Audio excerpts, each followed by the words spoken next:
Intéressons-nous au sort que la justice réserve à certains de nos compatriotes à l'étranger grâce à Olivier Cadic, sénateur des Français de l'étranger, qui se bat pour eux et nous informe chaque mois de l'avenir de chacun. En ce mois de juin 2016, l'arrestation de Christophe Naudin au Caire. Bonjour. Le mois dernier, lors du premier numéro de Alerte Protection Diplomatique, je vous avais parlé de Renaud Messonnier, qui avait été incarcéré au Népal pour une histoire de faux billets. J'ai le plaisir de vous annoncer que suite à notre action collective, Renaud a été gracié par la présidente de la République népalaise et qu'il est rentré en France. La protection diplomatique, ça marche et ça peut avoir des résultats.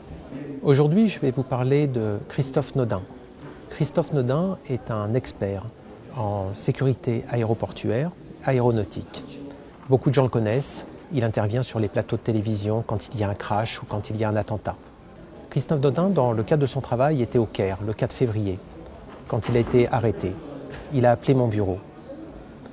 Il se trouve que lors de son arrestation, il n'y avait pas de notice rouge de la part d'Interpol et que le mandat d'arrêt dominicain n'avait pas de portée internationale. Les deux chefs d'inculpation qui figuraient sur ce mandat d'arrêt traitent des êtres humains et trafic de migrants relevaient de la Convention de Palerme. En fait, ça n'avait rien à voir avec ce pourquoi Christophe était recherché, éventuellement par la République dominicaine.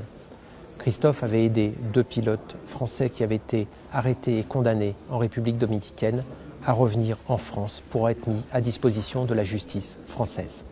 Les recours auprès des juridictions égyptiennes étaient loin d'être épuisés avant l'extradition. La France n'a même pas été informée de son extradition lorsque nos compatriotes a été mis dans l'avion.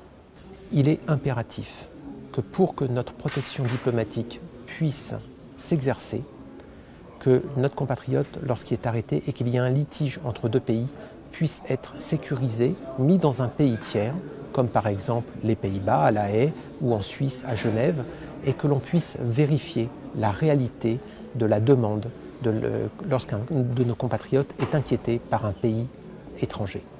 C'est notre demande, c'est en ce sens-là que nous recherchons à mettre en place une nouvelle forme de protection diplomatique, Alerte Protection Diplomatique.